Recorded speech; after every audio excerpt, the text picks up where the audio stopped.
ॾियारो शहर बि सक़ाफ़ती रंगनि सां रंगिजी वियो। सक़ाफ़त जा रंग निकिरी पिया। शहर जे गवर्नमेंट लोअर सेकेंडरी स्कूल फ़कीर अली हसीब हिसपाणी में सक़ाफ़ती तक़रीब कोठाई वई। तक़रीब में शागिर्दनि पारां क़ौमी लिबास ओठे शिरकत कई, जॾहिं त शागिर्दनि पारां क़ौमी गीतनि ते झुमरियूं हई वयूं ऐं शागिर्दनि पारां सिंध जी सक़ाफ़त खे उजागर करण सां गॾु सिंध खे भेटा पेश कई वई।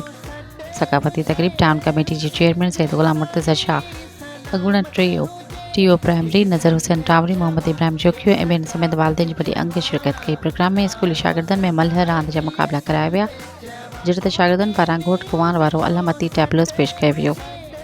इन मौक़े ते टाउन कमेटी जे चेयरमैन सैयद ग़ुलाम मुर्तज़ा शाह, स्कूली हेड मास्टर सैयद अल्ताफ़ हुसैन शाह, उस्ताद अब्दुल नासिर पीरज़ादो ऐं ॿियनि चयो त सिंध जी सक़ाफ़त हज़ारे साल पुराणी आहे। असां सिंधी सिंध ऐं सिंध जा वारिस आहियूं। सिंधी मीडिया सक़ाफ़ती ॾियारो मल्हाए सिंध सां पाण मल्हायो आहे। हुननि अहद कयो त 1 डिसंबर ते सक़ाफ़ती ॾियारो भरपूर नमूने मल्हाईंदासीं ऐं सिंधूअ खे भेटाऊं पेश कई वेंदियूं। मज़ीद ख़बरनि ऐं तफ़सीलात लाइ विज़िट कयो असांजी वेबसाइट www.awamiNewsHD.com ऐं ॾिसंदा रहो अवामी न्यूज़ HD।